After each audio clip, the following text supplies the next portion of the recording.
పవిత్ర కోసం అన్వేషణ. రచన అజీజ్ గారు. కౌసల్యాదేవి తీర్థయాత్రలకు వెళ్తూ తన కూతుర్ని తన స్నేహితురాలింట్లో పెట్టి వెళ్తుంది. కానీ పవిత్ర అలా అలా అలా ఎక్కడికో చేరి చివరికి ఏమవుతుంది? ఆ తల్లి కౌసల్యాదేవి అన్వేషణ ఫలిస్తుందా లేదా అనేదే ఈ కథ. ఇక్కడ ఆపు నాయనా అంది కౌసల్యాదేవి రిక్షావాడితో. ఆమె చెప్పిన చోట రిక్షా ఆగింది. కౌసల్యాదేవి దిగకుండా కళ్ళజోడు సరిచేసుకుంటూ తలెత్తి గేటు మీద బోర్డు వైపు చూసింది. Saraswati primary school. తన గమ్యం ఇదే అని అనుకుంటూ తృప్తిగా రిక్షా దిగింది. సీటు మీద చిన్న మూట, చేతి సంచి అందుకొని రిక్షావాడి చేతిలో రూపాయి నోటు పెట్టి స్కూల్ భవనం వైపు అడుగులు వేసింది. 50 ఏళ్లు దాటిన ప్రౌఢ, పసిమి ఛాయ, మెడ కింద నుదుటి మీద వయస్సు, అనుభవాలు వేసిన ముడతలు. ఒక్కసారి కన్నెత్తి చూసిన వారికి ఆమె వదనంలో సన్యాసినులకుండే ఏదో అనూహ్యమైన దివ్య తేజస్సు కనిపిస్తూ ఉంటుంది. తెల్లని నేత చీర, రవిక, మెడలో రుద్రాక్షమాల వేసుకున్న ఆమె చూపరులకి నిజంగానే సన్యాసి ఏమో అన్న భ్రాంతి కలిగిస్తోంది. కానీ ఆమె సన్యాసిని కాదు. సన్యాసినులకి తనది తనవారు అన్న ఆపేక్షలు, ఐహిక బంధాలు, మమకారాలు ఉండవు. మోహపాశాలకి, కలతలకి, కార్పణ్యాలకి అతీతంగా ఉంటాయి వారి మనసులు. ఆధ్యాత్మిక చింతనతో మోక్షానికి మెట్లు వేసుకోవాలని ఇల్లు వాకిలి వదిలి కన్న కూతుర్ని పరాయి వాళ్ల చేతుల్లో పెట్టి తెగిన గాలిపటంలాగా ఎక్కడెక్కడో ఉన్న పుణ్యతీర్థాలు సేవిస్తూ వాటిలో ఈశ్వరుణ్ణి అన్వేషిస్తూ తిరిగి తిరిగి హఠాత్తుగా కూతురు వైపు మనసు మళ్ళీ మమతానురాగాలు పొంగులు వారి కన్న కూతుర్ని చూడాలి అనే ఆకాంక్షతో ఉరుకులు పరుగులతో వచ్చిన కౌసల్యాదేవి సన్యాసిని ఎలా అవుతుంది? 16 నెలలు. ఈ 16 నెలలు తన చిట్టి తల్లిలో ఎన్ని మార్పులు వచ్చాయో. ఇంకా చిట్టి తల్లి ఏమిటి, ఇప్పుడు పవిత్రకి 22 ఏళ్ళు నిండి ఉంటాయి. బహుశా 23లో ప్రవేశించి ఉంటుంది. ఆడపిల్లల్లో ప్రతి వారం ఏదో ఒక మార్పు కనిపిస్తూనే ఉంటుంది. మరి పవిత్ర మారిన తను చిటికలో గుర్తు పెట్టగలదు. కన్న కళ్ళు కదా. పవిత్ర కూడా తనని లిప్తపాటిలో పోల్చుకుంటుంది. ఆనందం పట్టలేక పరిగెత్తుకొస్తుంది. తనని అల్లుకుపోయి ఉక్కిరి బిక్కిరి చేస్తూ గారాలు పోతుంది. ఆలోచిస్తూ స్కూల్ కాంపౌండ్ గేట్లోనికి తోసుకుని నడిచింది కౌసల్యాదేవి. చాలా చిన్న కాంపౌండ్ 4 వైపులా కట్టిన క్లాసు గదులు. క్లాసుల్లో పసివాళ్ళు ఏదో తెలుగు పద్యాన్ని ముగ్ధ కంఠంతో పెద్దగా ఆలపిస్తున్నారు. చేతిలో సన్నని బెత్తం పట్టుకుని అప్పుడే ఓ క్లాస్లోంచి వరండాలోకి వచ్చిన ఒక స్త్రీ కౌసల్యాదేవిని చూసి, ఎవరండి, ఎవరు కావాలి అంది. సుభద్రమ్మ గారి కోసం వచ్చానమ్మా, వారు ఉన్నారా? ఇంత క్రితమే రిక్షాలో బయటికెళ్ళారండి, ఎప్పుడొస్తారో చెప్పలేను. కౌసల్యాదేవి కళ్ళు పవిత్ర కనిపిస్తుందేమో అని క్లాసు గదుల వైపు సారి నిరాశతో తిరిగి ఆమె వైపే మళ్ళాయి. ఆవిడ వచ్చే వరకు నేను ఇక్కడ ఎదురు చూడొచ్చా అమ్మా? నీరసంగానే అడిగింది. ఆ స్త్రీ తలూపి రండి అంటూ వరండా మెట్లు దిగింది.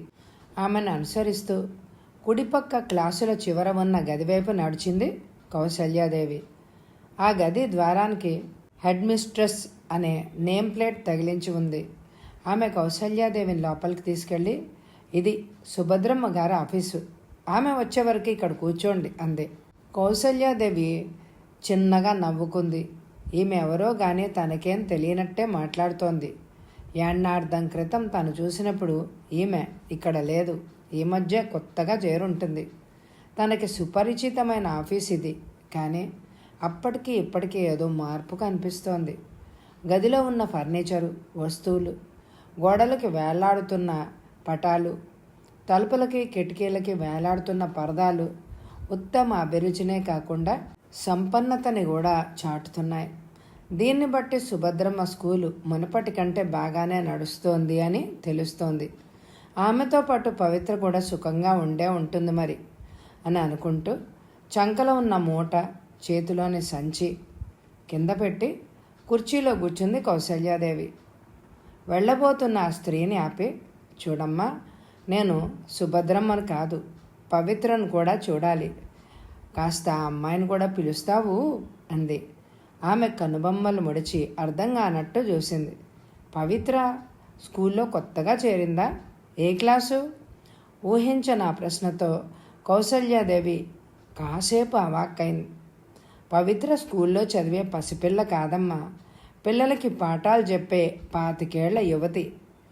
నీవు ఇక్కడ పనిచేస్తున్నట్టున్నావుగా, పవిత్రని ఎరగవా? ఆ స్త్రీ మొట్టమొదటిసారిగా నవ్వి, బహుశా ఆ పేరు గల టీచర్ ఒకప్పుడు పనిచేసేదేమో. నాకు తెలిసినంత మటుకు ఆ పేరు గల పంతులమ్మ ఎవ్వరూ లేరిక్కడ అంది ఆమె. నీవు ఎన్నాళ్ళ నుంచి పనిచేస్తున్నావు ఇక్కడ? అడిగింది కౌసల్యాదేవి ఆశ్చర్యంగా. 6 నెలలు అవుతోంది. అంటే 6 నెలల నుంచి పవిత్ర ఇక్కడ లేదా? విభ్రాంతితో అడిగింది కౌసల్య. ఆ పేరు ఇప్పుడే కొత్తగా వింటున్నాను. కౌసల్యాదేవి గుండెగతి వేగం అందుకుంది. ఏంటి విచిత్రం? యాన్నార్థం క్రితం తను వెళ్ళేటప్పుడు సుభద్రమ్మ పవిత్ర తల నిమురుతూ స్వయంగా చెప్పింది, కొత్తగా కొన్ని క్లాసులు ప్రారంభించబోతున్నాను, అందులో పవిత్రకు అవకాశం కల్పించాలనుంది. అటు తన చదువు చూసుకుంటూ ఇటు నా పర్యవేక్షణలో మంచి ఉపాధ్యాయునిగాను శిక్షణ పొందుతుంది అని. ఓహో, సుభద్ర కొత్త క్లాసులు ప్రారంభించే సంకల్పం మానుకుందేమో, అందుకే పవిత్ర ఇక్కడ పనిచేయడం లేదు కామోసు. ఆ కారణంగా ఈమెకి పవిత్ర గురించి తెలియదేమో. స్కూలు వెనక భాగంలోనే సుభద్రమ్మ అందమైన ఓ అంతస్తు ఇల్లుంది. అందులోనే ఆవిడతో పవిత్ర ఉంటుంది. ఆ పిల్లకి కలుపుగోరుతనం తక్కువ. తన పనేమిటో తనేమిటో ఈమెకి పవిత్ర గురించి తెలియకపోవడానికి అది కూడా ఒక కారణమే మరి. అనవసరంగా భయపడ్డాను అంటూ తలెత్తి, చూడమ్మా, నీవు కొత్త కదా, ఆ విషయాలు ఏవి నీకు తెలియవు. ఎవరైనా పాత ఉపాధ్యాయునులు ఉంటే పంపించు, ఆమెను అడిగి నేను కనుక్కుంటాను అంది కౌసల్యాదేవి. సరే, పార్వతిని పంపిస్తాను ఉండండే అంటూ నడిచింది ఆ స్త్రీ. కౌసల్యాదేవికి ఆలోచనలన్నీ కూతురు చుట్టే పరిభ్రమిస్తున్నాయి. ఆ 4 గోడల మధ్య ఒంటరిగా కూర్చున్న ఆమె మస్తిష్కం గతాన్ని సినిమా రీలులాగా గిరగిరా తిప్పసాగింది వెనక్కి. 6 ఏళ్ల క్రితం తను సూర్యాపేటలోని గర్ల్స్ హై స్కూల్లో టీచర్గా పనిచేసేది. అప్పుడు సుభద్రమ్మ ఆ స్కూల్కి ప్రధానోపాధ్యాయుని. ఇద్దరూ అదే స్కూల్ నుంచి కాస్త వెనగ్గా ముందు రిటైర్ అయ్యారు. అప్పటికే తను భర్త లేనిది. సుభద్రమ్మ వాళ్ళ స్వస్థలం హైదరాబాదే. రిటైర్ అయ్యాక ఆమె ఇక్కడికి వచ్చి ఈ కాంపౌండు అది కొని స్కూల్ ప్రారంభించింది. విధివశాత్తు ఆ మరుసటి ఏడే ఆమె భర్త కూడా పోయాడు. సంతానం లేని సుభద్రమ్మ తన దగ్గర చేరే పిల్లల్నే కన్నవాళ్లుగా ఆప్యాయంగా చూసుకునేది. రిటైర్ అయ్యాక తను పవిత్రతో తమ సొంత స్థలం అనంతపూర్ వెళ్ళిపోయింది. అక్కడే ఓ సొంత పెంకుటిల్లు, 3 ఎకరాల మాగాణి ఉన్నాయి. పవిత్ర ఒక్కతే సంతానం తనకి. కడుపులో పెట్టుకొని పెంచింది. స్వస్థలం చేరే సమయానికి పవిత్ర మొదటి సంవత్సరం ఇంటర్ పాస్ అయింది. సూర్యాపేటలోనే. అనంతపూర్ వెళ్ళాక ప్రభుత్వ జూనియర్ కాలేజీలో 2వ సంవత్సరంలో చేర్పించింది. సొంత ఇల్లు, కౌలుకిచ్చిన పొలం, ప్రభుత్వం ఇచ్చే పెన్షన్. ఇద్దరు ప్రాణాలకి ఇంకేం కావాలి? రోజులు సాఫీగా ఏ బాదరబందీ లేకుండా గడిచిపోసాగాయి. పవిత్ర కాలేజీకి వెళ్తే ఒంటరితనంతో తనకి పిచ్చెక్కినట్టుగా ఉండేది. తోచక ఇంటికి తాళం వేసి గుడి గోపురాలకెళ్ళి పురాణ కాలక్షేపాలు వింటూ కూర్చునేది. అదొక దైనందిన కార్యక్రమం అయిపోవడం వల్ల తన మనసంతా అవ్యాజమైన ఆధ్యాత్మిక చింతనతో క్రమేపీ మునిగిపోసాగింది.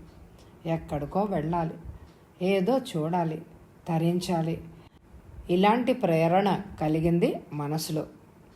ఇలా ఉండగా పవిత్ర ఇంటర్ కానిచ్చి డిగ్రీ కాలేజీలో BA మొదటి సంవత్సరంలో చేరింది. పవిత్రకి చదువు పిచ్చి ఎక్కువ, దానికి తోడు సాహిత్యం పిచ్చి కూడా ఉంది. ఇంటర్ కాగానే ఉన్న ఆ ఒక్క నలుసుని ఓ అయ్య చేతిలో పెట్టి నిశ్చింతగా కృష్ణారామ అనుకుంటూ దేశంలోని పుణ్యస్థలాలన్నీ చుట్టి తనువు చాలించాలి అనే తపన ఉండేది తనకి. తను గ్రాడ్యుయేట్ వరకు పెళ్లి ప్రసక్తి ఎత్తవద్దని కరాఖండిగా చెప్పేసింది పవిత్ర. దాని ఏ కోరిక కాదనగలిగింది తను? కంటికి రెప్పలా చూసుకుంటున్న చెట్టి తల్లి అభీష్టానికి విరుద్ధంగా మెడవంచి 3 ముళ్ళు వేయించగలదా? అందుకే కిమ్మనకుండా ఊరుకుంది. ఇంటర్లో చదివేటప్పుడు పవిత్ర పరికిణీలు ఓణీలు వేసుకునేది. శారీరకంగా ఆడపిల్లలో మార్పు రావడం ఎంతసేపు? ఆ మార్పే కాలేజీలో చేరాక చీరల అవసరం తెప్పించాయి పవిత్రకి. అక్కడి నుంచి మొలకెత్తింది కొత్త సమస్య. సాయంత్రం కాలేజీ నుంచి రాగానే పుస్తకాలు మూలకి విసిరి చిందులు దొక్కేది. ఏం జరిగిందమ్మా అంటే దారిలో ఎవడో కొంటె కోణంగి కన్ను గీటాడని ఎలా వేశాడని మండిపడేది. కాలేజీలో కుర్రాళ్ళు తనను చూడగానే సినిమా డ్యూయెట్లు అందుకుంటున్నారంట. ఏదో ఒక కామెంట్ విసురుతూ ఉంటారట. కాలేజీ బ్యూటీ అని, మిస్ ఆంధ్ర అని ఏవో నిక్నేములు తగిలించేవారట.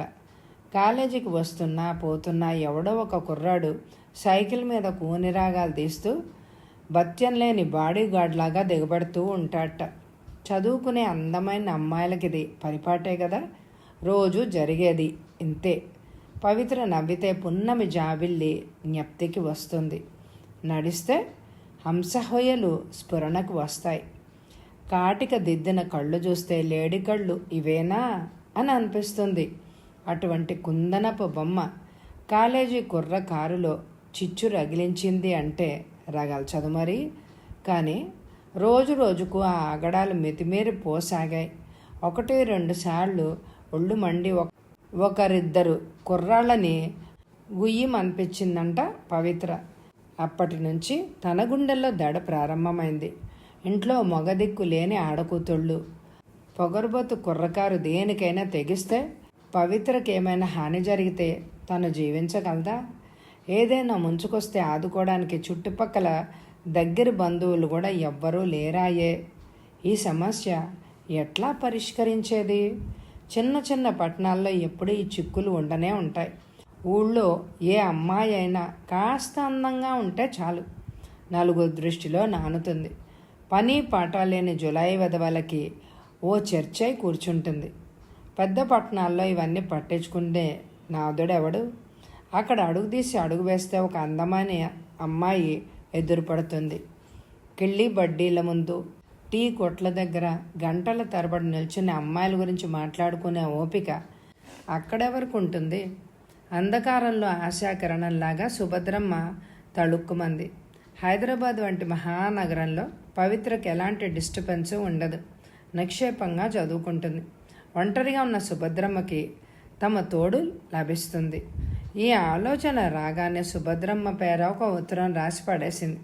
దానికి వెంటనే ఆమె నుంచి జవాబు వచ్చింది, బయలుదేరి రమ్మని. ఆలోగా తను ఇంటి కోసం అద్దెవాళ్ళని సంపాదించుకుంది. వాళ్ళు నెల నెల అద్దె ఎంఓ చేసే ఒప్పందం కుదుర్చుకుని అటు పెన్షన్ డబ్బులు కూడా హైదరాబాదులోనే ముట్టే ఏర్పాట్లు చేసుకుని ఒక శుభముహూర్తాన పవిత్రతో రైలెక్కేసింది. ఇక్కడి ఉమెన్స్ ఆర్ట్స్ కాలేజీలో BA సెకండ్ ఇయర్లో చేరింది పవిత్ర. సుభద్రమ్మ ఆప్యాయత అనురాగాల మధ్య 4 మాసాలు చిటికెలో దొర్లిపోయాయి. ఈ మహానగరంలో ఒంటరిగా తనకేమీ తోచేది కాదు. ఇక్కడ మనుషులకి ఒకరి గొడవ పట్టించుకునే ఓపిక కానీ, యోగక్షేమాలు అడిగి తెలుసుకోవడానికి కానీ తీరికే ఉండదాయే. ఎప్పుడు ఏదో ముంచుకొచ్చినట్టు ఉరుకులు పరుగులు. పవిత్ర సుభద్రమ్మ వెళ్ళిపోయాక రామాయణ మహాభారతాలతోనూ భగవద్గీత పారాయణంతోనూ కాలం వెళ్ళమార్చేది తను. ఆ మహాగ్రంథాల ప్రభావమే ఏమో క్రమేపీ తనలో ఎక్కడ లేని ఆధ్యాత్మికత చింతన చోటు చేసుకుంది. అప్పుడే ఒక ఆలోచన బీజం వేసుకుంది తనలో. పవిత్రకి ఇప్పుడు ఏ లోటు లేదు. ప్రశాంతంగా కాలేజీకి వెళ్ళి చదువుకుంటోంది. సుభద్రమ్మ కూడా పవిత్రను కన్న కూతురులాగా ఎంతో అనురాగంగా చూసుకుంటుంది. తను ఇలా గోళ్ళు గిల్లుకుంటూ కూర్చునే బదులు పుణ్య తీర్థాలు దర్శించి రావాలని ఎన్నాళ్ల నుంచో తనలో మొదలవుతున్న చిరకాల వాంఛని దేనికి తీర్చుకోకూడదు? ఎటువంటి అవకాశం మళ్ళీ వస్తుందా? ఈ ఖాయం ఎప్పుడు ఏ విధంగా రాలిపోతుందో ఎవరు కలగన్నారు? తన వాంఛ తీరకముందే ఈ జీవుడు పరలోకానికి ప్రయాణం గడితే పవిత్ర చదువైపోయేలోగా తను తీర్థయాత్రలన్నీ చుట్టి రావచ్చు. ఆ తర్వాత దానికి మంచి సంబంధం చూసి 7 అడుగులు వేయించి రామనామం జపిస్తూ తృప్తిగా కన్ను మూయొచ్చు. ఒకరోజు సుభద్రమ్మ ముందు ఈ విన్నపం ఉంచింది తను. దానికి ఆవిడ కానీ పవిత్ర కానీ ఎలాంటి అభ్యంతరాలు చెప్పలేదు. కావలసిన డబ్బు అవి తీసుకుని ఓ సుముహూర్తాన ప్రయాణం గట్టింది. చిన్న చిన్న మజిలీలు, సుదీర్ఘ ప్రయాణాలు. కాశీ, రామేశ్వరం, బనారస్, అహ్మదాబాద్, చిత్రకూట్. ఒకటేమిటి, ఎక్కడికి వెళ్ళినా ఏదో అనూహ్యమైన తృప్తి, మనశ్శాంతి. గత జన్మలో ఎన్ని పుణ్యాలు చేసుకుంటే ఇటువంటి అవకాశం దొరుకుతుంది? ఎవరో వస్తున్న అడుగుల శబ్దం వినిపించి కౌసల్యాదేవి ఆలోచనలు చెదిరిపోయాయి. తలెత్తి తలుపు వైపు చూసింది. 25 ఏళ్ళు ఉంటాయి ఆ యువతికి. పచ్చగా పొడవుగా ఉంది, పసిమి ఛాయ. పార్వతి, నువ్వేనా అమ్మా? ఆ యువతి తలూపింది. మీరు? అంది ప్రశ్నార్థకంగా. నేను కౌసల్యాదేవిని. ఎంత క్రితం నిన్నెక్కడో చూసినట్టుందే. ఎన్నాళ్ల నుంచి పనిచేస్తున్నావమ్మా ఇక్కడ? 2 ఏళ్ళు అవుతోందండి. నాకు మిమ్మల్ని ఎక్కడో చూసినట్టు తోస్తోంది. ఇంతకీ విషయం ఏమిటి? అందా యువతి కౌసల్యాదేవికి ఎదురుగా కూర్చుంటూ. సుభద్రమ్మతో పాటు ఇక్కడ పవిత్ర అనే అమ్మాయి ఉండేది. పవిత్ర? మీరు పవిత్ర అమ్మగారా? అందా యువతి నోరు తెరుస్తూ. కౌసల్యాదేవి మనసు వరకలు వేసింది. అవునమ్మా.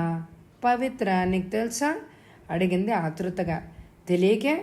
ఎక్కడుంది పవిత్ర? ఆహా, నాకు సరిగ్గా తెలియదండి అంది పార్వతి తడబడుతూ. కౌసల్యాదేవి తెల్లబోయింది. పార్వతి ఏదో చెప్పడానికి తటపటాయిస్తున్నట్టు, దాచడానికి ప్రయత్నిస్తున్నట్టు అనుమానం వేసింది. పోనీలే అమ్మా, తెలిసినంతవరకే చెప్పమ్మా. కన్న కూతుర్ని చూడాలని ఎంతో దూరం నుంచి కళ్ళల్లో ఒత్తులు వేసుకొని వచ్చాను. నీ తల్లి లాంటి దాన్ని. నిజాన్ని దాచి నన్ను క్షోభ పెట్టడం న్యాయమేనా? అంది దీనంగా. నిజంగా నాకేం తెలియదండి. ఒక్క విషయం మాత్రం నేను చెప్పగలను. పవిత్ర ఇక్కడ లేదు. తల మీద ఏదో ఇనప దూలం అకస్మాత్తుగా పడ్డట్టు తోచింది కౌసల్యాదేవికి. ఎక్కడుంది మరి? తెలీదండి. చాలా రోజుల నుంచి ఆమె ఇక్కడ కనిపించడమే లేదు. ఎక్కడికి వెళ్ళిందో, ఎందుకు వెళ్ళిందో కారణాలు నాకు తెలియవు. ఎన్నాళ్ళ నుంచి కనిపించడం లేదు? బహుశా 1 ఏడాది పైనే అయి ఉంటుందండి.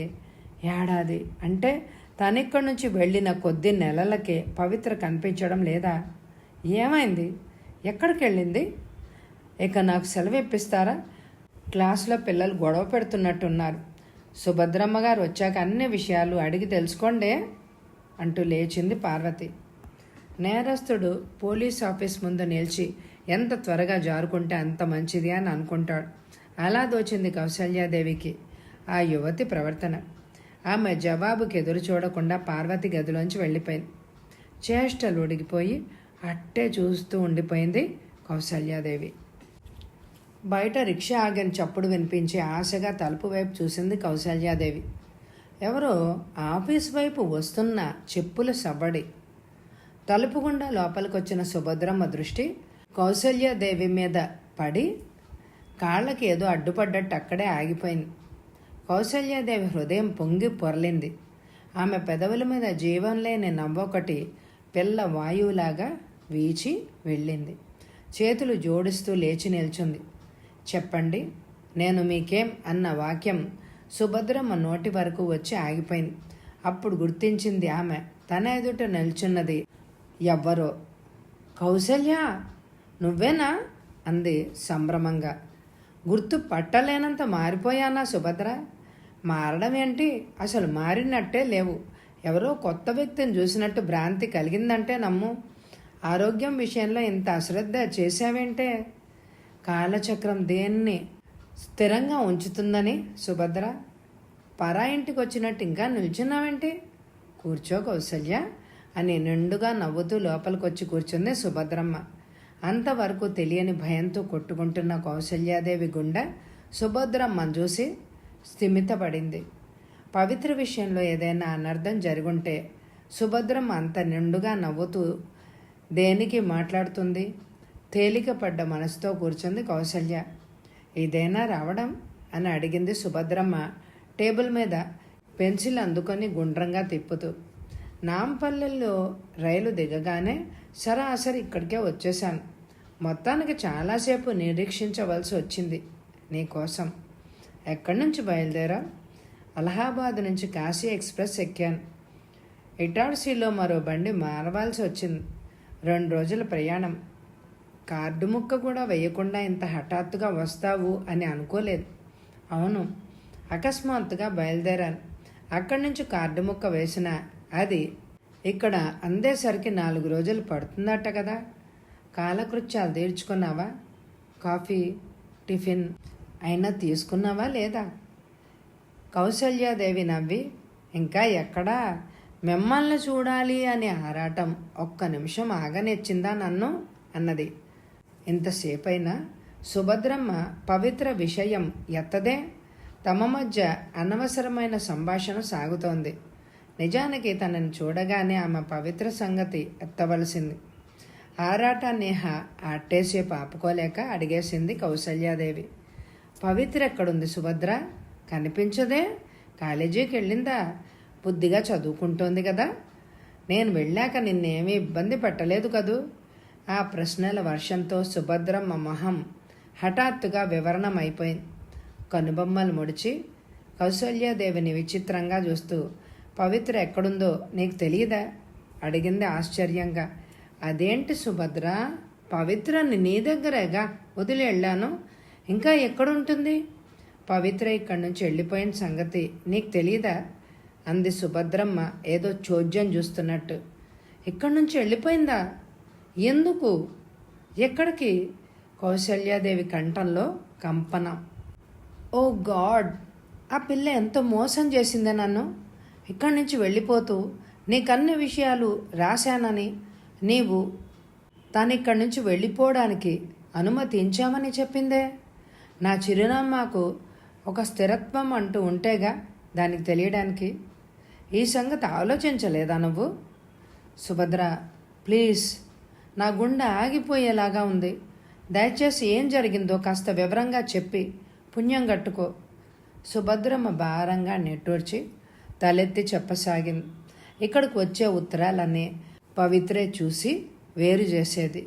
రోజు పోస్ట్ మ్యాన్ వచ్చే వేళకి వరండాలో పచారులు చేస్తూ అతనింకా గేట్లోకి ప్రవేశించక ముందే పరిగెత్తి పోస్ట్ అందుకునేది. ఈ స్కూల్తో పాటు నేను కొన్ని పోస్టల్ కోర్సులు కూడా నడుపుతున్న విషయం నీకు తెలిసిందే కదా. రోజు ఎన్నో ఉత్తరాలు వస్తుంటాయి. పవిత్రే వాటిని వేరు చేసి అందించేది. అప్పుడు చెప్పేది కూడా, అమ్మ దగ్గర నుంచి ఉత్తరం వచ్చింది పిన్ని అని. ఏది ఉత్తరం? నాకు చూపించు అని నేను ఎప్పుడూ అడగలేదు. ఏం రాసింది ఏమిటి? ఆరోగ్యం ఎలా ఉందిట అని నీ యోగక్షేమాలు మాత్రం కనుక్కునేదాన్ని. ఇలా 2 నెలలు గడిచి ఉంటాయని అనుకుంటున్నాను. ఒకరోజు పవిత్ర లేని సమయంలో పోస్ట్ మ్యాన్ ఉత్తరాలన్నీ నా టేబుల్ మీద పెట్టి వెళ్ళాడు. అందులో పవిత్ర పేర ఉన్న గులాబీ రంగు కవర్ చూసి నాకేదో సందేహం కలిగింది. కవర్ మీద హ్యాండ్ రైటింగ్ ఎవరో పురుషుడిదిలాగా కనిపించింది. ఆడవాళ్ల చేతివ్రాత అప్పుడే తెలిసిపోతుంది కదా. చూడకూడదు అనుకుంటూనే కవర్ విప్పి చూశాను. చాటంత ఉత్తరం అది. దాన్ని ఉత్తరం అనే బదులు ప్రేమ లేఖ అంటే సమంజసంగా ఉంటుంది. ఆ లేఖ చదివాక నేను గ్రహించిన విషయాలు ఇవి. అది మొదటిసారిగా రాసిన ఉత్తరం కాదు. ఇంతకుముందు అనేకం రాయబడ్డాయి. అందులో ఉన్న విషయాలని బట్టి పవిత్ర కూడా వాటికి తాత్సారం చేయకుండా జవాబులు ఇస్తోంది. ఇద్దరూ గాఢంగా ప్రేమించుకున్నారు. పెద్దలు అంగీకరించినా అంగీకరించకపోయినా పెళ్లి చేసుకోవాలని నిశ్చయించుకున్నారు. ఆ కుర్రవాడి పేరు గౌతమ్. బయాలజికల్ సర్వే డిపార్ట్మెంట్లో టైపిస్ట్గా పనిచేస్తున్నాడు. ఆ ఉత్తరం రాసిన తీరు, వాడి భాష చూస్తే అతడు పత్రికలకి వాటికి కథలు గట్రా రాస్తుంటాడేమో అని అనిపించింది. ఉత్తరం ఇంకా నా చేతిలో ఉండగానే పవిత్ర గదిలోకి రావడం జరిగింది. నన్ను నా చేతిలో ఉత్తరాన్నే చూసి మొదట తెల్లబోయినా తర్వాత కోపంతో మొహం జేవురించింది. ఎలారా అన్నాను. పట్టుబడ్డ దొంగలా వచ్చి కూర్చుంది. ఎన్నాళ్ల నుంచి సాగుతోంది ఈ వ్యవహారం అని 2-3 సార్లు రెట్టించి అడిగితే నోరు విప్పింది. అతడు నవలా రచయితట. ఎన్నాళ్ల నుంచో అతన్ని అజ్ఞాతంగా అభిమానిస్తోందట. హైదరాబాద్ వచ్చాక అనుకోకుండా అతడితో పరిచయం కలిగిందట. ప్రేమించుకున్నారట. అతని కులగోత్రం అడిగాను. మనతో ఎందులోనూ సరితూగడు. నాకు ఒళ్ళు మండిపోయిందంటే నమ్ము.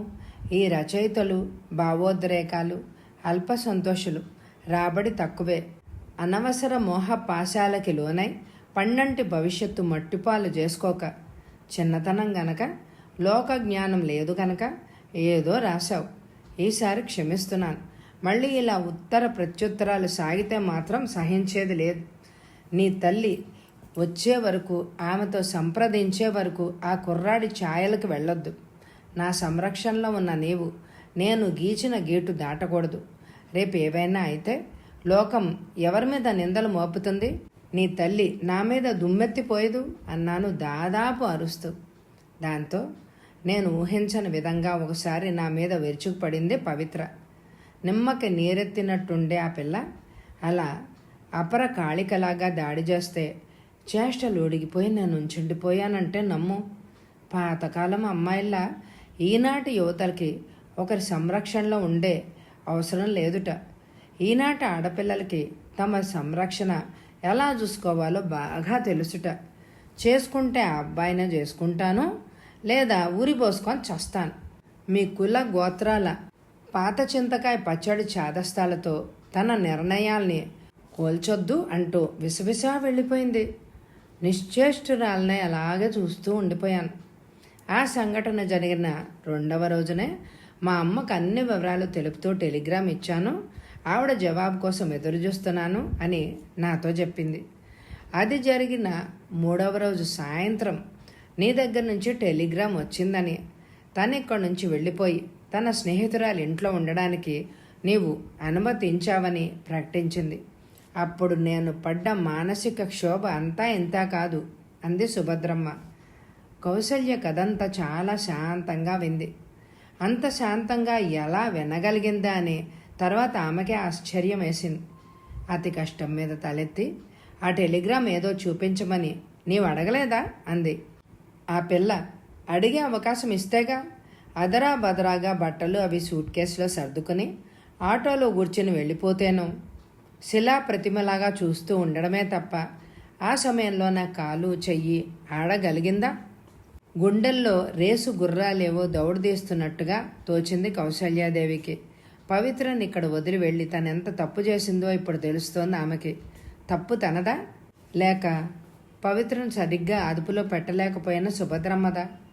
అదీ కాక రోజు రోజుకు వెర్రితలలు వేస్తూ మారుతూ పెద్దల అనుభవాలని శాసనాలనే ధిక్కరిస్తూ తమ ఇష్టానుసారం సాగిపోతున్న ఏ యువతరానిదా? ఎవరిది? ఇప్పుడు దోషం నీది నాది అంటూ మదన పడితే ఒరిగేదేంటి? జరిగిందేదో జరిగిపోయింది. జరగబోయే దాని గురించి ఆలోచించడమే వివేకం. పవిత్ర ఉంటానని వెళ్ళిన ఆ స్నేహితురాలి చిరునామా ఏంటో తెలుసా నీకు? అడిగింది కౌసల్యాదేవి ఆతృతగా. తెలియదు. ఆ అమ్మాయి నిదానంగా అన్నీ చెప్పి వెళ్తే కదా. అదేంటి? కాలేజీలో కనుక్కుంటే పోయేదిగా. రోజు వస్తోందో రావడం లేదో. సుభద్రమ్మ క్షణం మౌనం వహించి పవిత్ర కాలేజీ మానుకుంది అంది. కౌసల్యాదేవి గుండె ఒక్కసారిగా ఆగిపోయినట్టుగా తోచింది. కనుక్కోవాలి. వెంటనే పవిత్ర ఎక్కడుందో కనుక్కోవాలి. ఎలా ఎలా? అంత మాత్రాన నీవు దాని గురించి ఏమీ పట్టించుకోవడం లేదా ఇన్నాళ్ళు? నా మాట వినకుండా నన్ను ఎదిరించి ఇల్లు విడిచి వెళ్ళిపోయిన పిల్ల కోసం నేను దేనికి దేవేర్లాడడం? ఆ అమ్మాయి మీద నా మనసు విరిగిపోయిందనుకో. సుభద్రమ్మ అన్న ఆ మాటలు కౌసల్యాదేవి గుండెల్లో శూలాల్లాగా దిగాయి. నిజమే, ఆమెకి తమకి ఏమిటి బంధనం? ఏదో కలిసి పనిచేశామని, స్నేహితురాలని, తనకి తన కూతురికి ఇంత ఆశ్రయం ఇచ్చింది, ఆదుకుంది. తన బంగారం మంచిది కానప్పుడు ఆమెనని ఏం లాభం? కొంగులో మొహం కప్పుకొని వెక్కి వెక్కి ఏడవసాగింది కౌసల్యాదేవి. మరీ పసిపిల్లలాగా ఏమిటి కౌసల్య? నాకు పూర్తిగా నమ్మకం ఉంది పవిత్ర ఎక్కడున్నా సురక్షితంగా ఉందని. చాలా కాలం క్రిందట నాకు కొన్ని సూచనలు అందాయి. పవిత్రను ఒక చోట చూసిన వాళ్ళు నాతో చెప్పారు. ఇప్పుడు అక్కడే ఉందో లేదో నేను చెప్పలేను. కౌసల్యాదేవి కళ్ళు తుడుచుకుని, ఏ కాస్త ఆధారం దొరికినా సరే నాలో ఊపిరి ఉన్నంత వరకు ప్రయత్నిస్తాను నా బిడ్డ ఎక్కడుందో కనుక్కోవడానికి. త్వరగా చెప్పు సుభద్ర అంది చిరు ఆశగా. శాంతిమహల్ టాకీస్ నీకు తెలుసా? ఆ దారమ్మట పోతూ ఓసారి చూసినట్టు జ్ఞాపకం. ఏ? పవిత్రని ఆ టాకీస్ బుకింగ్ ఆఫీస్లో కూర్చుని టిక్కెట్లు అమ్ముతూ ఉండడం ఒకరిద్దరు చూసినట్టు చెప్పారు. ఏంటి? తన చెవుల్ని తానే నమ్మలేకపోయింది కౌసల్యాదేవి. పవిత్రకి సినిమా టాకీస్లో టిక్కెట్లు అమ్మే గతేం పట్టింది అంది నమ్మనట్టు. నాకు తెలియదు. ఆ సంగతి విన్నాక ఆ అమ్మాయి మీద నా మనసు పూర్తిగా విరిగిపోయిందనుకో. అది ఎంతవరకు నిజమో కనుక్కోవడానికి కూడా నేను ప్రయత్నించలేదు. ఆ టాకీస్కి వెళ్ళి అక్కడి వర్కర్స్ని అడిగితే ఏమైనా తెలియవచ్చు నీకు. దాంతో ఆవిడకి తన వెంట రావడం ఇష్టం లేదని, తననే ఒంటరిగా వెళ్ళమని సూచిస్తోందని స్పష్టమైంది కౌసల్యాదేవికి. సుభద్రం ఎంత మారిపోయింది. సరే వెళ్ళి కనుక్కుంటాను. జారిపోతున్న గుండెల్ని కూడదీసుకుంటూ నీరసంగా లేచి నిల్చుంది. అదృష్టవశాత్తు పవిత్ర కనిపించి నా మీద అవి ఇవి కల్పించి చెప్తే నమ్మమాక అంది సుభద్రమ్మ. నా చెవులంతా పిచ్చివి కావు సుభద్ర అంటూ బయటకొచ్చింది కౌసల్యాదేవి. స్కూలు ఆవరణ దాటగానే పోతున్న రిక్షా ఆపి ఎక్కింది. శాంతిమహల్ టాకీస్ వైపు పోనిచ్చాడు రిక్షావాడు. రోడ్డు పక్క ఒక గడియారం దుకాణంలో టైం చూసింది కౌసల్యాదేవి. 11 గంటలు. పొద్దుటి నుంచి పచ్చి మంచినీళ్లు కూడా ముట్టకపోయినా ఏమీ తీసుకోవాలి అని అనిపించలేదు. ఆ స్థితిలో ఏ తల్లికి మాత్రం ఆకలేస్తుంది? శాంతిమహల్ టాకీస్ ముందు రిక్షా ఆగ్గానే రిక్షావాడికి డబ్బులిచ్చి అదరాభద్రా ఆవరణలోకే నడిచింది. ఏదో ఇంగ్లీష్ పిక్చర్ మార్నింగ్ షో ఆడుతున్నట్టుంది అక్కడ. 11:15 అయింది గనక టిక్కెట్లు ఇవ్వడం ప్రారంభించారు. బుకింగ్ కిటికీల ముందు అప్పటికే జనం బారులు తీరి నుంచున్నారు. అందులో సగానికి పైగా నోట్బుక్లు పుస్తకాలు పట్టుకొని బెల్ బాటంలు హిప్పీ జునపాలతో ఉన్న స్కూల్ పిల్లలు, కాలేజీ యువకులే. ఇంట్లో చదువుకు అని బయలుదేరి ఇక్కడ తయారయ్యారన్నమాట. ఒక్కో కిటికీని జాగ్రత్తగా పరిశీలిస్తోంది కౌసల్యాదేవి. 2-3 కిటికీల్లో మగాళ్లే టికెట్లు ఇస్తున్నట్టు కనిపించారు. చివరికి హైక్లాస్ బుకింగ్ విండోలో ఎవరో స్త్రీ ఉన్నట్టు లేలగా కనిపించింది. పవిత్రేనా? తన పవిత్రేనా? తెలుసుకోవాలనే ఆత్రంతో గబగబా అటు నడిచింది. చూడరోయ్, కాటికి కాళ్ళు జాపు కూర్చున్న ముసల్దాన్ని కూడా ఇంగ్లీష్ సినిమా కావాలట. అందుకే మనలాంటోళ్ళకి సరిగ్గా టిక్కెట్లు కూడా దొరికి చావడం లేదు అన్నాడు ఒక కుర్రవాడు వెనక నుంచి. కౌసల్యాదేవికి ఒళ్ళు మండిపోయింది. తను కాటికి కాళ్ళు జాపుకున్నదా? ఈ ముదనష్టపు సినిమా చూడ్డానికి వచ్చిందా? కలికాలం. ఈ హిప్పీ వెధవలకి చిన్న పెద్ద మంచి మర్యాద ఉంటేగా. ఇంతలో మరొకడు అరిచాడు, ఏవమ్మా, గంట నుంచి ఇక్కడ నుంచుని చస్తున్నాం ఎండలో. ఇప్పుడే రిక్షా దిగి అమెరికా రాకెట్లాగా అట్లా దూసిపోతే మా గతేం కాను. వాడికి తాళం వేస్తున్నట్టు హిప్పీలు గొల్లుమన్నారు. నేను సినిమా చూడ్డానికి రాలేదు నాయనా. ఆ కిటికీలో కూర్చున్న అమ్మాయితో ఒక్క క్షణం మాట్లాడిపోతాను అంది కౌసల్యాదేవి అందరినీ సంబోధిస్తూ సాధ్యమైనంత శాంతంగా. అలాగా, సరే కానీ అంటూ అప్పుడే టికెట్ తీసుకోబోతున్న ఒక యువకుడు పక్కకి జరిగాడు. ఆ అవకాశం జారిపోతుందా అన్నట్టుగా వేగంగా కిటికీని సమీపించి లోపలికి తొంగి చూసింది కౌసల్యాదేవి. ఆ అమ్మాయి పవిత్ర కాదు. నిరాశతో కౌసల్యాదేవి నవ నాడులు కృంగిపోయాయి. ఆ యువతి కూడా కళ్ళెత్తి అమ్మ వైపు ప్రశ్నార్థకంగా చూసింది. పవిత్ర ఎప్పుడొస్తుందమ్మా ఇక్కడికి అని అడిగింది కౌసల్యాదేవి. పవిత్ర? అవును, ఇక్కడ ఉద్యోగం చేస్తోందట కదా. ఆమె డ్యూటీ ఎప్పుడు? సరిగ్గా అదే సమయంలో సినిమా ప్రారంభం కాబోతున్నట్టు మొదటి బెల్లు మ్రోగింది. క్యూలో నించున్న కుర్రాళ్ళంతా గోల చేయసాగారు. చూడండి, నేను చాలా బిజీగా ఉన్నాను. మీకేవైనా వివరాలు కావలిస్తే మేనేజర్ ఆఫీస్కి వెళ్ళి అడగండే అందా యువతి తన పనిలో తాను నిమగ్నం అయిపోతూ. భరించలేని నిరాశతో కాళ్ళేడుచుకుంటూ అక్కడి నుంచి కదిలింది కౌసల్యాదేవి. ఆమెను చూడగానే ఏమిటి అన్నట్టు కళ్ళు ఎగరేశాడు మేనేజర్. నా కూతురు పవిత్ర మీ దగ్గర బుకింగ్ క్లర్క్గా పనిచేస్తోంది అని తెలిసింది. ఆమె కోసం నేను వచ్చాను. అతడి కనుబొమ్మలు ముడిపడ్డాయి. పవిత్ర అంటూ కాసేపు ఏదో జ్ఞాపకం చేసుకోవడానికి ప్రయత్నించి, ఆ అమ్మాయి మా దగ్గర ఉద్యోగం వదిలి చాలా రోజులైందే అన్నాడు ఆశ్చర్యంగా. చాలా రోజులైందా? కౌశల్యాదేవి హతాశురాలైపోయింది. అవును, ఆ అమ్మాయి దాదాపు నెల రోజులు ఇక్కడ పనిచేసి ఉంటుంది. తర్వాత తనే ఉద్యోగం మానుకొని వెళ్ళిపోయింది అన్నాడు మేనేజర్ తడబడుతూ. అతడి తడబాటులో ఏదో అసహజత్వం, దొంగతనం ద్యోక్తం అవుతోంది. కౌసల్యాదేవిలో కోటి అనుమానాలు పడగెత్తాయి. పవిత్ర తనకు తానే ఉద్యోగం మానుకుందా, లేక ఇక్కడ పరిస్థితులు మానుకోమని ఒత్తిడి తెచ్చాయా? అపురూప సౌందర్యవతి అయిన తన బిడ్డని వీడేదైనా చేయడానికి ప్రయత్నించలేదు కదా. పవిత్ర దేనికి ఉద్యోగం మానుకుంది? మానుకుని ఎక్కడికెళ్ళిందో దయచేసి చెప్పగలరా అంది జీవం లేని స్వరంతో. కాలేజీ చదువులు ముగించుకున్న యువతీ యువకులు గవర్నమెంట్ జాబ్స్ దొరికే వరకు తాత్కాలికంగా ఇటువంటి ఉద్యోగాలు చేస్తూ ఉంటారు. ఎక్కడైనా ఉద్యోగం తగిలితే వీటికి తిలోదకాలు ఇచ్చేసి వెళ్ళిపోతారు.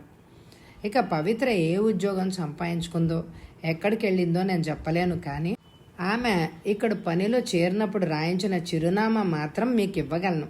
కూర్చోండి అన్నాడు మేనేజర్ కుర్చీ చూపిస్తూ. కౌసల్యాదేవి అందుకోసమే ఎదురుచూస్తున్నట్టు కుర్చీలో కూలబడింది. కడుపులో ఏమీ లేక ఎక్కువసేపు నిల్చునే స్థితిలో లేదు మరి.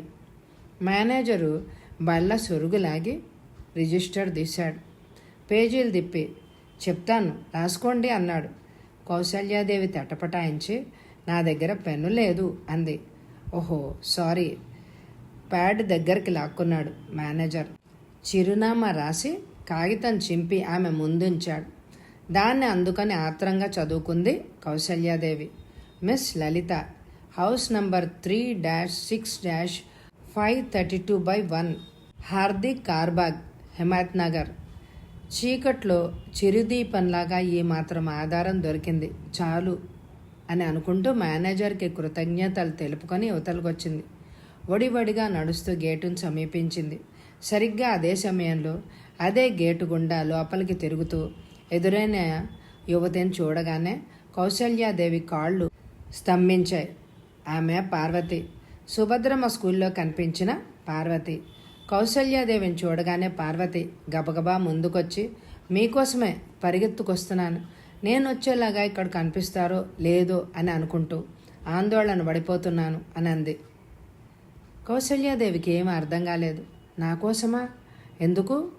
సుభద్ర పంపిందా అని అడిగింది ఆశ్చర్యంగా. నో, ఆవిడకి తెలియకుండా నేను వచ్చాను. మీకు కొన్ని ముఖ్యమైన విషయాలు చెప్పాలి. ఆఫీస్లో ఆవిడ మధ్య మీ మధ్య జరిగిన సంభాషణ అంతా నేను బయట నుంచి విన్నాను. వాస్తవం ఏంటో మీకు తెలియనివ్వకుండా చాలా జాగ్రత్త పడ్డారు ఆవిడ. అప్పుడే అనుకున్నాను మీకన్నీ చెప్పి తీరాలని. అందుకే మీ వెనకే బయలుదేరి వచ్చాను అంది పార్వతి వేగంగా. కౌసల్యాదేవికి అంతా అయోమయంగా ఉంది. సుభద్రమ్మ వాస్తవాన్ని తన ముందు కప్పిపుచ్చిందా? దేనికి?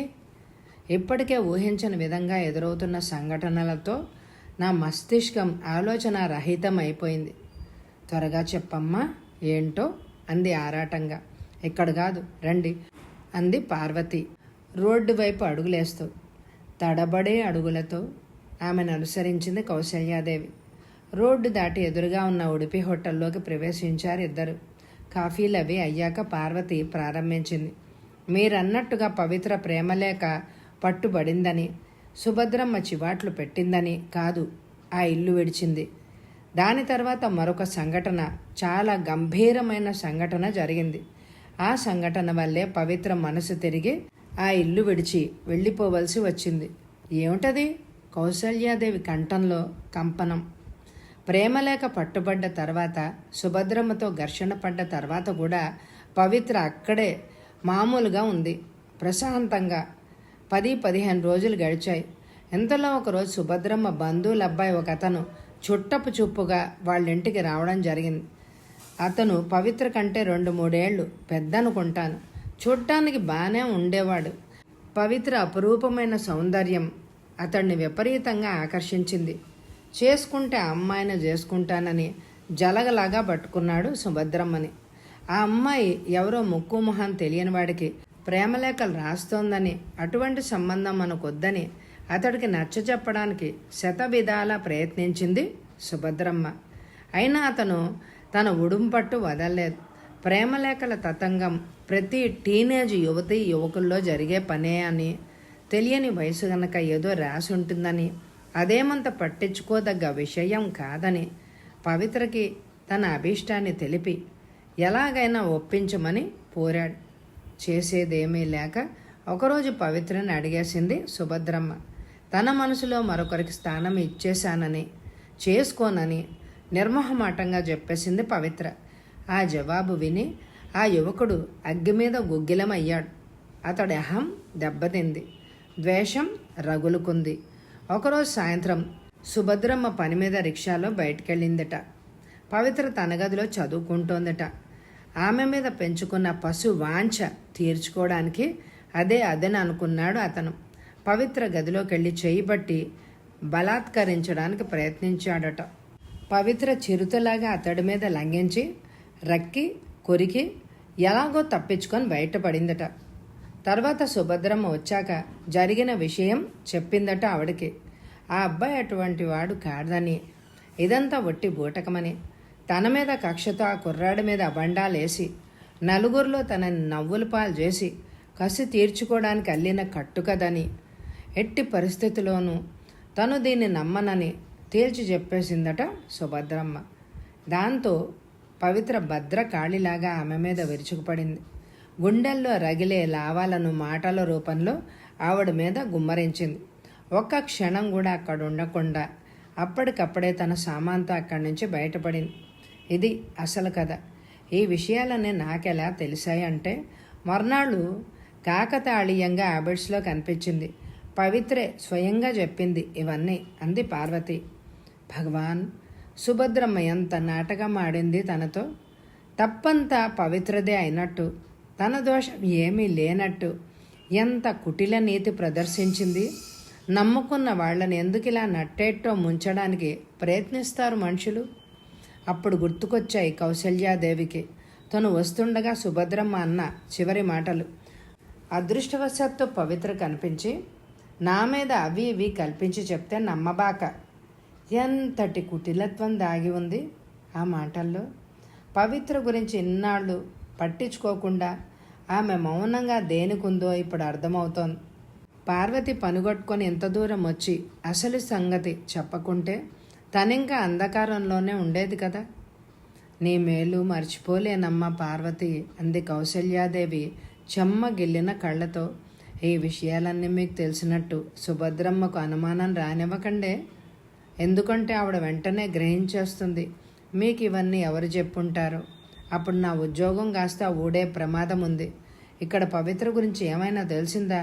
అడిగింది పార్వతి. కౌసల్యాదేవి తలూపి మేనేజర్ రాసిచ్చిన కాగితం తీసి చూపెట్టింది.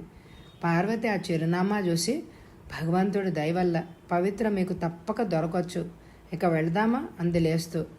కౌసల్యాదేవి ఎంత ప్రయత్నించినా బిల్లు ఇవ్వనివ్వకుండా అడ్డుపడి తన్నే పే చేసింది పార్వతి. తర్వాత సెలవు తీసుకుని రిక్షా ఎక్కి వెళ్ళిపోయింది. రోడ్డు పక్క ఆగి ఉన్న ఆటో వైపు అడుగేసింది కౌసల్యాదేవి. వాళ్ళని వీళ్ళని అడుగుతుంటే ఎట్టకేలకు ఆ ఇంటి ముందు ఆటో దిగింది. ఇంటి తలుపులు మూసున్నాయి. నయం, తాళం వేసి లేదు. మీటర్ చూడకుండానే డ్రైవర్ అడిగినంత అతడి చేతిలో పెట్టి గబగబా ఇంటిని సమీపించింది. గుండెలో ఏదో అనిర్వచనీయమైన దడ, దాహంతో నాలిక పెడచగట్టుకుపోయిన బాటసారికి అమృత బాండం దొరకపోతున్న ఆనందం అది. మెట్లెక్కి తలుపు తట్టింది. ఎవరూ? వినిపించింది స్త్రీ కంఠం. కౌసల్యాదేవికి ఏమనాలో క్షణం తోచలేదు. నేను పవిత్ర తల్లిని అంది చివరికి. తలుపు వెంటనే తెరుచుకుంది. ఆ స్త్రీకి దాదాపు కౌసల్యాదేవి వయసే ఉంటుంది. నేను పవిత్ర తల్లిని, కౌసల్యాదేవిని. నమస్తే, రండి, లోపలికి రండి అందామె తలుపుకు అడ్డం తొలుగుతూ. కౌసల్యాదేవి లోపలికి నడిచింది. ఆమె ఒక మూలనున్న చాప చుట్ట తీసుకొచ్చి కింద పరిచి కూర్చోండి అంది. కౌసల్యాదేవి కూర్చుంది. ఆమె కూడా ఎదురుగా కూర్చుంటూ, పవిత్రకి మీకు చాలా పోలికలున్నాయి, చూడగానే గ్రహించాను. కౌసల్యాదేవి నవ్వి, రక్తబంధం కదా అంది. ఉండండి, స్టవ్ మీద కాసిన టీ నీళ్లు పడేసి వస్తాను అంటూ లేవబోయింది ఆ స్త్రీ. వద్దు వద్దు, ఇప్పుడే తాగొచ్చాను. ఇంతకీ పవిత్ర ఇంట్లో ఉందా? అయ్యో, పవిత్ర ఇక్కడి నుంచి వెళ్ళిపోయి చాలా కాలమైందే, మీకు తెలీదా అందావిడ మధ్యలోనే. అంతవరకు ఆడుతున్న ఊపిరి ఒక్కసారి స్తంభించిపోయినట్టుగా తోచింది కౌసల్యాదేవికి. అతి కష్టం మీద గుండె చిక్కబట్టుకుని, చాలా కాలం క్రితమే వెళ్ళిపోయిందా? ఎక్కడికి అంది నూతిలోంచి పలికినట్టు. ఎక్కడికో నాకు సరిగా జ్ఞాపకం లేదు. ఏదో గెస్ట్ హౌస్లో ఉన్నట్టు విన్నాను. ఉండండే అంటూ ఇంట్లోకి తొంగి చూసి, రమేష్, నాయనా రమేష్ అని పిలిచిందామె. లోపల నుంచి ఎటువంటి జవాబు రాలేదు. ఆవిడ కౌసల్యాదేవి వైపు తిరిగి, రమేష్ నా కొడుకు, బీకాం చదువుతున్నాడు. వాడొక్కడే మగ నలుసు నాకు. లోపల స్నానం చేస్తున్నాడండి. ఆ గెస్ట్ హౌస్ పేరేంటో వాడికి బహుశా తెలిసే ఉంటుంది. బహుశా ఏంటి, తప్పకుండా తెలిసే ఉంటుంది అంది. అతడు బయటకు వచ్చే వరకు ఓపిగ్గా కూర్చునే సహనం నాలో లేదు. యువతల నుంచే అడగండి, ఆ గెస్ట్ హౌస్ ఎక్కడుందో, నేను వెంటనే అక్కడికి బయలుదేరాలి అని అనాలనుకుంది కౌసల్యాదేవి. కానీ సభ్యత కాదని ఊరుకుంది. పవిత్ర కేవలం 3 వారాలు ఉండి ఉంటుంది ఇక్కడ. నా కూతురు లలిత, పవిత్ర స్నేహితురాళ్ళట. ఒకరోజు సాయంత్రం సామాన్తో హఠాత్తుగా ఇక్కడికి వచ్చింది పవిత్ర.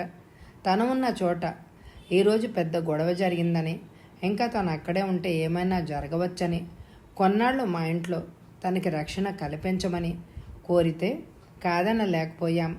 నేను కూడా భర్త లేని దాన్నే అందామె పైట కొంగు తల మీదకి లాక్కుంటూ. నేను కూడా అంతేనమ్మా. నాకు తెలుసు, భర్త లేని జీవితం ఎంత దుర్భరంగా, ఎంత నిస్సారంగా ఉంటుందో. ఆపదలో ఉన్న నా కూతురికి రక్షణ ఇచ్చి ఆదుకున్నందుకు మీ హృదయ వైశాల్యం ఎంతటిదో అంచనా వేసే అవసరం లేదు అంది కౌసల్యాదేవి కృతజ్ఞతగా.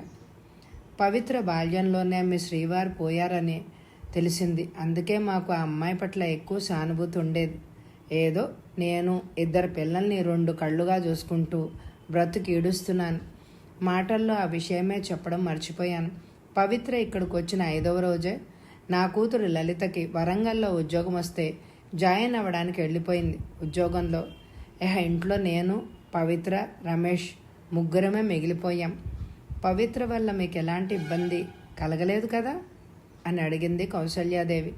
ఆమె నిట్టూర్చి, ఇబ్బంది కలిగింది, కానీ అది పరాకాష్ఠను అందుకోకముందే పవిత్ర ఇక్కడి నుంచి చల్లగా జారుకుంది. అప్పుడప్పుడు ఇంట్లో ఏమీ తోచక నేను ఇరుగు పొరుగు ఇళ్ళకి పోతూ ఉండేదాన్ని. అటువంటి సమయాల్లో పవిత్రకి, రమేష్కి మంచి ఏకాంతం లభించేది. ఇంకా రమేష్కి పెళ్లి కాలేదు. కౌసల్య గుండె గతుక్కుమంది. అంటే వాళ్ళ మధ్య? ఆమె తల విదిలించి, కాదు, వ్యవహారం అంతవరకు సాగలేదులేండి. అయినా వాళ్ళ మధ్య ఏదో ఆకర్షణ పెరుగుతున్నట్టు నాకు అనుమానం వేసింది. రోజు రోజుకు ఆ ఆకర్షణ ఉధృతం అవుతున్నట్టు గమనించాను. నా అనుమానాన్ని పవిత్ర పసిగట్టి ఉంటుంది. అందుకే నేను చెప్పకముందే తనంతట తాను ఎక్కడి నుంచి వెళ్ళిపోయింది. ఆ మాట ఇంకా పూర్తి కాలేదు. ఇంతలో లోపల బాత్రూమ్ తలుపు తెరుచుకున్న చప్పుడైంది. రమేష్, ఇలా రా నాయనా. పవిత్ర తల్లి ఆమె కోసం వెతుక్కుంటూ వచ్చారు. ఆ గెస్ట్ హౌస్ చిరునామా ఏంటో కాస్త చెప్పి వెళ్ళు అందామె లోపలికి తొంగి చూస్తూ. అతను లోపల నుంచి సన్నగా ఏదో గొణిగాడు. సిగ్గుపడుతున్నట్టున్నాడు. కూర్చోండే, వెళ్ళి కొనుక్కొని వస్తాను అంటూ లోపలికి వెళ్ళింది ఆమె. కాసేపు తల్లి కొడుకులు గుసగుసలు వినిపించసాగాయి. పవిత్ర వంటి ఆకర్షితురాలైన ఆ యువకుడు ఎంత అందగాడో ఒక్కసారి చూడాలన్న క్యూరియాసిటీ కలిగింది కౌసల్యాదేవికి. మరుక్షణం ఆమె కోరిక తీరింది. ఆ యువకుడు రెప్పపాటు యువతలకి తొంగి చూసి చటుక్కున లోపలికి వెళ్ళిపోయాడు. అతన్ని చూడగానే కౌసల్యాదేవి కళ్ళు ఆశ్చర్యంతో విప్పారాయి. కారు నలుపు, మొహం మీద స్ఫోటకం మచ్చలు, లావుపాటి పెదవులు, అస్తవ్యస్తంగా పడున్న గజం పొడుగు హిప్పీ జునపాలు. అంత దుఃఖంలోనూ కౌసల్యాదేవికి నవ్వు ఆగలేదు. ఈ నిగ్రో వెధవ పవిత్రను ఆకర్షించాడా? అంతా అబద్ధం. ఒంటరిగా, అందంగా, అందుబాటులో ఉంది కదా అని వీడే ఏవో వెర్రి వేషాలు వేసుంటాడు. పవిత్ర గోబలు వాయించుంటుంది. సుభద్రమ్మలాగే ఈమె కూడా తన కొడుకు తప్పు కప్పిపుచ్చుకోవడానికి దోషమంతా తన కూతురి మీదకి నెడుతోంది. అదే నిజమైతే రమేష్ ఏ తప్పు చెయ్యని వాడైతే తన ఎదుట పడకుండా ఆడంగిలాగా దేనికి మొహం చాట్ చేసుకుంటాడు? భగవాన్, మనుషుల్లో ఇంతటి గరళాన్ని ఎందుకు నింపావు? ఎంతలో ఆమె లోపల నుంచి వచ్చి చిన్న కాగితాన్ని కౌసల్యాదేవికి అందించింది. దాన్ని ఆతృతగా అందుకొని చూసింది కౌసల్యాదేవి. అన్నపూర్ణ గెస్ట్ హౌస్, సీతాఫల మండి. లేచి ఆమెకు ఒక నమస్కారం పెట్టి యువతలకు వచ్చేసింది. పసుపు రంగు 2 అంతస్తుల భవనం ముందు ఆగింది ఆటో. కళ్ళజోడు సరి చేసుకుంటూ తలెత్తి సైన్ బోర్డు చూసింది Kausalya Devi. Annapurna guest house. Auto వాడికి మీటర్ డబ్బిచ్చి గబగబా లోపలికి నడిచింది. నడవ పక్కనే ఉన్న ఒక గది గుమ్మానికి ఆఫీస్ అనే బోర్డు వేలాడుతోంది. స్ప్రింగ్ డోర్స్ మూసి ఉన్నాయి. లోపలికి రావచ్చునా అండి? Yes, come in. స్త్రీ కంఠం వినిపించింది. స్ప్రింగ్ డోర్ దోసుకుంటూ లోపలికి అడుగుపెట్టింది కౌసల్యాదేవి. 35 ఏళ్ళు ఉంటాయి ఆమెకి. ఎర్రగా ఆకర్షణీయంగా ఉంది. నిండైన శరీరం, ఖరీదైన పట్టుచీర, అందంగా వేసుకున్న జుట్టుముడి. ఆమె కూర్చున్న తీరులో ఏదో టీవీ గాంభీర్యం ఒలుగుతున్నాయి. కౌసల్యాదేవిని ఒకసారి నఖశిఖ పర్యంతము పరీక్షగా చూసి, చెప్పండి అంది. పవిత్ర అనే అమ్మాయి కోసం వచ్చాను. మీ గెస్ట్ హౌస్లో ఉంటుందని తెలిసింది. నేను ఆమె తల్లిని. ఓ అలాగా, అందుకే మీ ముఖం ఎక్కడో చూసినట్టు అనిపించింది. పవిత్ర ఇక్కడి నుంచి వెళ్ళిపోయి చాలా రోజులైందే, మీకు తెలియదా అందామె ఆశ్చర్యంగా. కౌసల్యాదేవి నవనాడులు కుంగిపోయాయి. నిల్చోలేక స్టూల్ మీద చతికిలబడింది. ఇంకా నయం, తనంతట తానే వెళ్ళిపోయింది. లేకుంటే నేను నోటీస్ ఇచ్చేదాన్ని ఇక్కడి నుంచి వెళ్ళిపోమని. ఎందుకు? పవిత్ర ఏం తప్పు చేసింది? ఈ గెస్ట్ హౌస్లో దూర ప్రదేశాల నుంచి వచ్చి ఇక్కడ ఉద్యోగాలు చేసుకుంటున్న ఒంటరి యువతులు, ఉద్యోగం దృష్ట్యా భర్త ఒక చోట, పిల్లలు ఒక చోట, తనొక చోట అవస్థలు పడుతున్న స్త్రీలు ఉంటారు. వంట చేసుకోలేని వాళ్ళకి ఇక్కడ మెస్ సిస్టమ్ కూడా ఉంది. నెలకి ఇంత చొప్పున డబ్బు తీసుకుని వాళ్ళకి వసతి, భోజనం ఏర్పాట్లు చేస్తూ ఉంటాం. స్వయం పాకం చేసుకోవాలనుకున్న వాళ్ళు గదుల్లోనే స్టవ్ల మీద ఇంత ఉడకేసుకుని తినిపోతారు. 8 నెలల క్రితం కాబోలు అందరిలాగే పవిత్ర కూడా ఇక్కడ చేరింది. చేరడానికి ఏవో కారణాలు చెప్పింది. ఎక్కడున్న అమ్మాయిలని, స్త్రీలని చూసిపోవడానికి దూర బంధువులు, మిత్రులు వస్తూ పోతూ ఉంటారు. అందులో ఆడవాళ్ళు, మగవాళ్ళు కూడా ఉంటారు. ఆడవాళ్ళు రావడానికి పోవడానికి మేమేమి ఆంక్షలు పెట్టేవాళ్ళం కాదు. ఇక్కడ చేరేవాళ్ళంతా గౌరవనీయమైన కుటుంబాలకి చెందిన వాళ్ళు కనుక. పవిత్రను కలుసుకోవడానికి రోజు ఒక యువకుడు వస్తూ ఉండేవారు. ఇద్దరు గంటల తరబడి గదిలో కూర్చుని మాట్లాడుకుంటూ ఉండేవారు. అతనెవరు? నీకేమవుతాడు? ఎందుకు వస్తాడు? ఇలాంటివేమీ నేను అడగలేదు. ఆమెనే కాదు, మేమెవ్వరినీ అటువంటి తేలిక ప్రశ్నలు వెయ్యం. ఎందుకంటే ఇక్కడ ఉండే వారి మీద మాకు పూర్తి విశ్వాసం ఉంటుంది. ఒకసారి పవిత్ర అతడి వెంట వెళ్ళి చీకటి పడ్డాక చాలా ఆలస్యంగా తిరిగొచ్చేది. అయినా మేము పట్టించుకోలేదు. కానీ కొద్ది రోజుల తర్వాత ఒకరిద్దరు స్త్రీలు పవిత్ర మీద నాకు కంప్లైంట్ చేశారు. ఏమని అడిగింది కౌసల్యాదేవి దడదడలాడే గుండెలతో. ఆ యువకుడు పవిత్ర కోసం రావడమే కాదు, 1-2 సార్లు రాత్రంతా ఆమె గదిలోనే గడిపేవాడట. పవిత్ర క్యారెక్టర్ మీద తమకేదో అనుమానం ఉందని, అటువంటి అసభ్యకర సంఘటనలు ఇక్కడ జరగడానికి వీల్లేదని, దీనివల్ల గెస్ట్ హౌస్ పరువు ప్రతిష్ట దెబ్బతింటాయని ఆ కంప్లైంట్లోని సారాంశం. దాంతో నేను పవిత్రను పిలిచి అడిగాను, ఇది నిజమేనా అని. నిజమేనని, తామిద్దరూ ప్రేమించుకుంటున్నారని, త్వరలో పెళ్లి చేసుకోబోతున్నారని, తానిక్కడ ఉండడం మాకు ఇష్టం లేకుంటే తక్షణం వెళ్ళిపోతానని నిర్మోహమాటంగా చెప్పి అప్పటికప్పుడు మాకు రావాల్సిన డబ్బు బల్ల మీద పడేసి గది ఖాళీ చేసి వెళ్ళిపోయింది. ప్రేమ మధురమైంది, తేనె కన్నా తీయనిది అంటారు. యవ్వనంలో తాను ప్రేమ ఆటలంటే బాగా భయపడేది. ఏ ప్రేమలో హత్యలు కూనీలు జరుగుతాయో, ఏ ప్రేమలో మానభంగాలు జరుగుతాయో, అందమైన మొహాలపై యాసిడ్ చల్లి బ్రతుకంతా దుర్భరం చెయ్యబడుతుందో అటువంటి ప్రేమ మధురమైంది, తీయనైంది ఎలా అవుతుంది? తిరిగి చెప్పసాగింది. పవిత్ర జవాబు విని నాకు ఒళ్ళు మండిపోయిందంటే నమ్మండి. ఈనాటి యువతి యువకులకి ఇదో జబ్బు. సరైన నిర్వచనం తెలియకపోయినా ప్రేమ అనే పదాన్ని అడ్డుపెట్టుకొని విచ్చలవిడిగా ప్రవర్తిస్తూ ఉంటారు. ఇదేంటని ఎవరైనా నిలదీసి అడిగితే ఏముంది, ప్రేమించుకున్నాం, పెళ్లి చేసుకోబోతున్నాం అని నోరు నొక్కేస్తారు. పెళ్ళే చేసుకోబోతున్న వారు ఆ తంతు జరక్క ముందే ఈ విపరీతమైన చేష్టలేమిటి? ప్రేమ ప్రేమ అని దేవేర్లాడుతూ ఆ యువకుణ్ణి గుడ్డిగా నమ్ముకున్న మీ కూతురు ఇప్పుడు ఎక్కడుందో తెలుసా? ఎక్కడుంది? జైల్లో. అకస్మాత్తుగా ఆ భవనం కూలిపోతున్నట్టు, ఆ శిథిలాల్లో తను కూరుకుపోతున్నట్టు భ్రాంతి కలిగింది కౌసల్యాదేవికి. భూమి ఆకాశము తలకిందలవుతున్నట్టు తోచింది క్షణం పాటు. ఇవేమి పట్టనట్టు ఆమె తన ధోరణిలో చెప్పుకుపోతోంది. ఒకసారి సెషన్స్ కోర్టులో మా వాళ్ల తాలూకు కేసు ఒకటి నడుస్తుంటే చూద్దామని వెళ్ళాను. అక్కడ కనిపించింది పవిత్ర పోలీస్ కస్టడీలో. మామూలు పవిత్ర కాదు, 7 నెలల గర్భిణి. అదే రోజు పోలీసులు ఆమెను కోర్టులో హాజరు పరుస్తున్నారట. అప్పుడు తెలిసింది అసలు కథ. ఆ నీచుడు పవిత్రను నమ్మించి మోసం చేశాడు, అన్నీ దోచుకుని చివరికి ద్రోహం చేశాడు. ఫలితంగా పవిత్ర నెల తప్పింది. త్వరగా పెళ్లి చేసుకుందామని అతని కాళ్ళ వేళ్ళ పడిందట.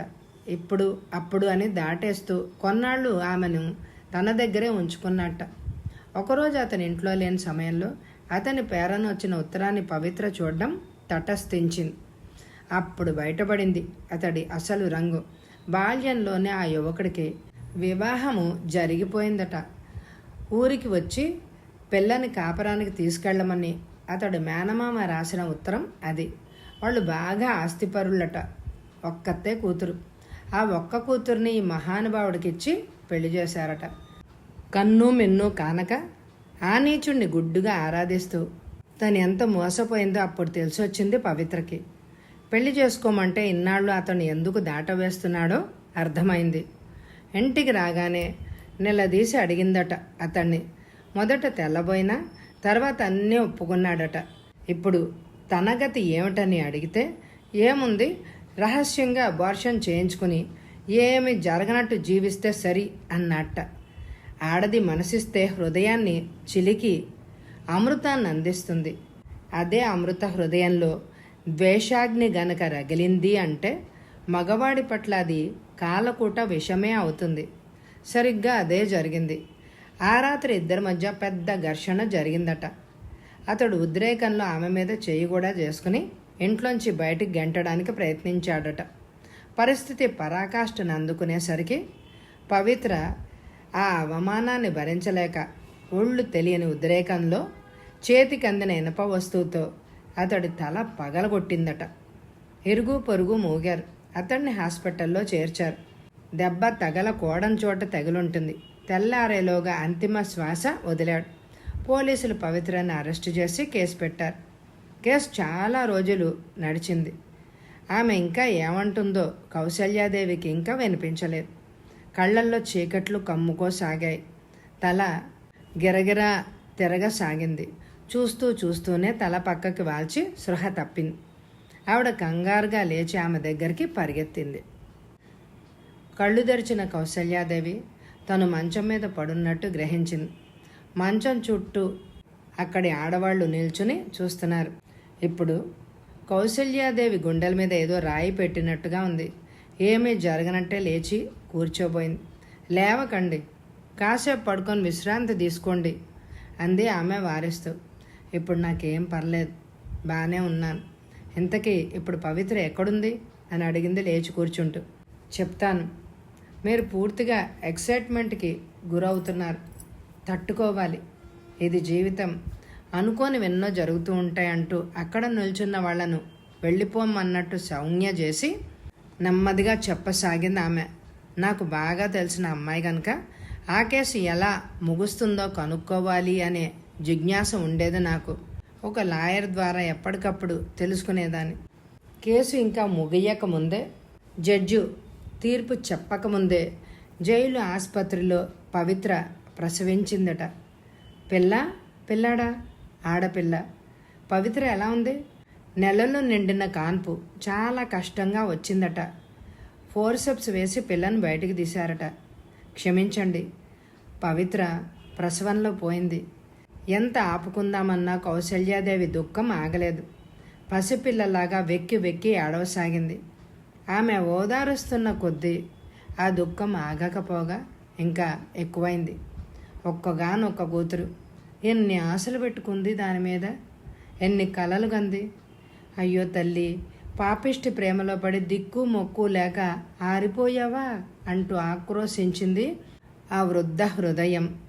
మీరు వచ్చి పవిత్ర గురించి అడిగేసరికి ఇవన్నీ చెప్పాలా వద్దా అని ముందు సందేహించాను. ఎలాగో చెప్పక తప్పదు కదా అని చెప్పేశాను. పవిత్రే కాదు, పెద్దల కట్టుబాట్లని నిర్ణయాలని ధిక్కరించి గుడ్డి ప్రేమలో పడి ఎంతోమంది యువతులు బంగారం లాంటి జీవితాలని నేల పాలు చేసుకుంటున్నారు. అలాగని ప్రేమ వివాహాలకి నేనేమి వ్యతిరేకిని కాను. ఏడ్చి ఏడ్చి కాసేపటికి తెప్పరిల్లింది కౌసల్యాదేవి. పైటతో కళ్ళు తుడుచుకుని, పవిత్ర కన్న పాప ఇప్పుడెక్కడుంది అని అడిగింది. కేవలం వారం రోజుల క్రితం మాట ఇది. ఆ పాప జైలు ఆసుపత్రిలో అధికారుల ఆధీనంలో ఉంది. మరెక్కడుందో చెప్పలేను. ఆడవాళ్ల జైలుకెళ్ళి కనుక్కుంటే ఏమైనా చెప్పొచ్చు. నా బిడ్డ ఈ లోకం నుంచి నిష్క్రమించింది అన్న సత్యాన్ని వెనకముందే నా ప్రాణం పోవలసింది. భగవంతుడు ఆ దిక్కులేని పసికందును చూసుకోమని కాబోలు ఇంకా నాలో ఊపిరి ఆడిస్తున్నాడు. నన్ను అక్కడికి తీసుకెళ్ళి అధికారులతో మాట్లాడేందుకు సహాయపడతావా అమ్మా అంది కౌసల్యాదేవి దీనంగా. ఆమె తలూపి తప్పకుండా అంది ధైర్యం చెప్తూ. టాక్సీలో బయలుదేరారు ఇద్దరు. ఆ బిడ్డని ఎవ్వరికి అప్పగిద్దామా వదుల్చుకుందామా అని ఆలోచిస్తున్న జైలు అధికారులకి వాళ్ళంతట వాళ్లే వెతుక్కుంటూ రావడంతో పెద్ద భారం దిగిపోయినట్టుగా తోచింది. పవిత్ర చివరి వరకు తన వ్యక్తిగత వివరాలు చెప్పడానికి నిరాకరించిందట. జైలర్ వాళ్ళని వెంటబెట్టుకుని జైలు ఆసుపత్రికి తీసుకెళ్లి లేడీ డాక్టర్కి పరిచయం చేశాడు. నర్సు వాళ్ళని వార్డులో ఒక మూల ఉన్న ఉయ్యాల దగ్గరికి తీసుకెళ్లి చూపించింది. పిడికిళ్ళు మూసి నిశ్చింతగా నిద్రిస్తోంది పసిబిడ్డ. కౌసల్యాదేవి చేతులు ఆగలేదు. అప్రయత్నంగా పసిదాన్ని ఎత్తుకున్నాయి. అంతా పవిత్ర పోలికే. లిప్తపాటు కౌసల్యాదేవి కళ్ళల్లో ఒకనాటి తన ప్రసవ గడియలు, ఆ ప్రసవంలో పుట్టిన పవిత్ర కదలాడాయి. కాళ్ళు చేతులు తన్నుకుంటూ పైట చాటున పాళ్ళేళ్ల కోసం అన్వేషిస్తూ ఎంత మారం చేసేది చిట్టి తల్లి. ఆ పవిత్ర ప్రతిరూపమేనా ఇది? ఏమిటి మాయాజాలం? రాతలు, కోతలు, సంతకాలు అవి అయ్యాక పాపను కౌసల్యాదేవికి అప్పగించారు అధికారులు. చలిగాలి తగలకుండా పాప ఒంటి నిండా బట్ట కప్పుతూ హాస్పిటల్లోంచి బయటకొచ్చింది. అప్పుడే ఆ పసిది కళ్ళు తెరిచింది. కాళ్ళు చేతులు తన్నుకుంటూ రెప్పవేయకుండా ఆమె వైపే చూడసాగింది. సజల నయనాలతో మెట్లు దిగసాగింది కౌసల్యాదేవి. కథ సమాప్తమండి. ఈ కథ మీ అందరికీ నచ్చిందండి? అయితే తప్పకుండా ఎక్కువ లైకులే ఇవ్వండి. మరి అలాగే ఎండ్ స్క్రీన్లో ఇదివరకు చదివిన కథలు, నవలలు ఉంటాయి. తప్పకుండా సబ్స్క్రైబ్ చేసుకోండి. Thank you very much my dear friends.